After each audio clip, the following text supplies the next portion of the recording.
You are standing on the deck of the largest ship ever built. It is 11:40 p.m. The air is so cold it burns your lungs when you breathe.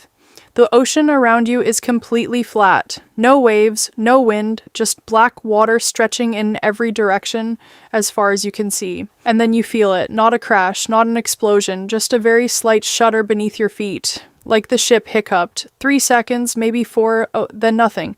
You don't know it yet, but you just felt the moment the Titanic was sentenced to death, and you have exactly 2 hours and 40 minutes left to live, unless you make the right decisions in the right order at exactly the right time. Most people didn't. Let's talk about why. First, let's put you exactly where you are. April 14th, 1912. You are somewhere in the North Atlantic, 400 miles south of Newfoundland. The water temperature is 28 degrees Fahrenheit. That is 4 degrees below freezing. The air temperature is 32 degrees. You are wearing whatever you went to bed in because you were asleep when this happened. And here is the first thing nobody tells you about the Titanic. When the iceberg hit, almost nobody felt it. Not dramatically, not the way movies show it. Metal screaming, people flying across rooms, chaos everywhere. The actual impact was so subtle that most passengers slipped straight through it. In first class, some people felt a gentle vibration and went back to sleep. In the smoking room on A deck, men playing cards barely looked up. The ship's carpenter, John Hutchinson, felt it and immediately went below to check. What he found changed everything. Water was pouring into the forward compartments at a rate no pump could handle. He ran to the bridge. By the time he got there, the ship had less than 2 hours, but nobody told you that. Nobody told the 2,224 people on board that. Here is where it gets complicated. And this is the part that will haunt you. The Titanic had enough lifeboats for 1,178 people. There were 2,224 people on board. This was not an accident, not an oversight. White Star Line had deliberately chosen to carry the legal minimum. Fewer lifeboats meant a cleaner deck. A cleaner deck looked more luxurious. Luxury sold tickets. You already didn't have a seat, you just didn't know it yet. Now here is the decision that determines everything. Where are you sleeping? Because on the Titanic, where you slept was everything. If you are in first class, your cabin is on the upper decks. You are physically close to the lifeboats. You will be woken by a steward who knocks on your door personally. You will be guided upstairs. You will have time. If you are in second class, you are in the middle decks. You might make it.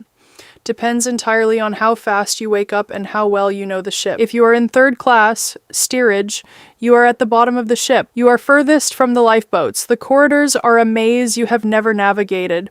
Many of the gates that separate third class from upper decks are locked, and nobody is coming to wake you up. Of the 709 third-class passengers that night, only 174 survived. Let that number sit for a moment. Let's say you wake up, you feel the cold, you notice the engines have stopped, and here is something your brain registers immediately, even half asleep. A ship that size never stops. The silence of those engines is the loudest sound you have ever heard. You go out into the corridor. Other passengers are milling around confused. Some are annoyed. Some are still holding drinks from the bar. A few are laughing, assuming it's nothing. You have roughly 90 minutes left. The first officer, William Murdoch, already knows. Captain Edward Smith already knows. They are standing on the bridge looking at calculations that tell them the ship will sink in under 2 hours. They have ordered the lifeboats uncovered. They have sent the distress signal, but here is what they have not done. They have not told you. There is no announcement, no alarm system, no protocol for telling 2,224 people to please report immediately to the lifeboats because the ship is sinking. The officers assumed word would spread. It did, slowly, incorrectly, with enormous confusion. Some passengers were told to put on their life jackets and come up to the boat deck. They came up, stood in the freezing cold, looked at the calm ocean, decided the ship was obviously fine, and went back to their cabins to sleep. Some of those people were never seen again. Now you are on the boat deck, and this is where human psychology becomes the most dangerous thing on the ship. The first lifeboat lowered, Lifeboat 7, had a capacity of 65 people. It was lowered with 28 people in a boat built for 65. While over 2,000 people stood on the deck. Why? Because at that moment, the Titanic still didn't look like it was sinking. It was the largest, most modern ship in the world. It was lit up like a city. It felt solid beneath your feet. And the lifeboats, small wooden rowboats dangling 70 feet above black freezing water, looked terrifying. Your brain is doing something very specific in this moment. It is comparing two fears: the abstract fear of a ship possibly sinking versus the immediate physical fear of climbing into a tiny swinging boat over dark ocean in the middle of the night. Most people chose the ship. It was the last choice they ever made. Here is the number you need to understand.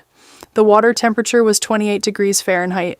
In water that cold, you have 15 to 30 minutes before your muscles stop working. Not before you feel cold, before your muscles physically stop responding, your arms stop swimming, your legs stop kicking. You cannot choose to keep moving. Your body simply stops. After that, you have maybe another 15 to 30 minutes before your heart stops. The Titanic sank at 2:20 a.m. The first rescue ship, the Carpathia, arrived at 4:10 a.m. The math is not complicated. Anyone in the water when the ship went down was dead before help arrived. Every single one of them. The only people who survived were the people already in lifeboats. And here is the final haunting fact. The lifeboats that launched half empty had empty seats the entire time. Lifeboat 7 launched with 28 people and had space for 37 more. Those 37 spaces were empty while people were dying in the water 70 feet below. Only one lifeboat, Lifeboat 14, went back to look for survivors in the water, 1 out of 20. The people in the other 19 boats heard the screaming in the water. They heard it clearly. They chose not to go back because they were afraid survivors would swamp the boat and capsize it. It was a rational fear, and it meant that hundreds of people died within shouting distance of empty seats. Let's talk about the ones who made it. Violet Jessup was a stewardess on the Titanic. She had also survived the near sinking of the Titanic's sister ship, the Olympic, the year before. She would later survive the sinking of the third sister ship, the Britannic, in 1916. She survived all three. She lived to be 83. Charles Jogan was the ship's chief baker. As the Titanic went down, he went back to his cabin and drank an enormous amount of whiskey. He rode the stern of the ship all the way down. As it sank, stepped off into the water, and tread water for 2 hours until he was pulled onto an overturned lifeboat. Doctors later theorized the alcohol may have slowed his body's heat loss just enough to keep him alive. Jack Thayer was 17 years old.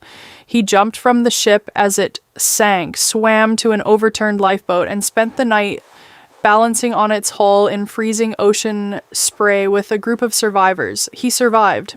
30 years later, the trauma of that night contributed to his death by suicide. Survival is never just surviving. Here is what the Titanic actually was. It was not a story about a ship. It was a story about decisions. Every single person on that ship that night faced a series of choices under conditions of fear, confusion, cold and incomplete information. The officers who didn't announce the sinking clearly. The designers who built a ship with half the lifeboats needed. The company that chose luxury over safety. The passengers who chose the familiar feeling of a solid deck over the terrifying reality of a small boat. The survivors in lifeboats who heard screaming and stayed still. None of them thought they were making the last decision they would ever make. And that is the part that follows you out of this video, because right now, today, you make decisions every single day under conditions of fear and confusion and incomplete information. Most of them don't matter. You'll never know which ones do. The people on the Titanic didn't either.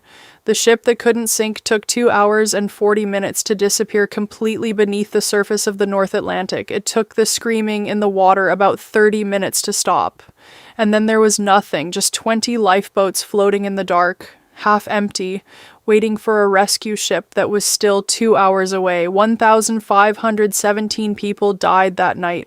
Not because of an iceberg, because of everything that happened after.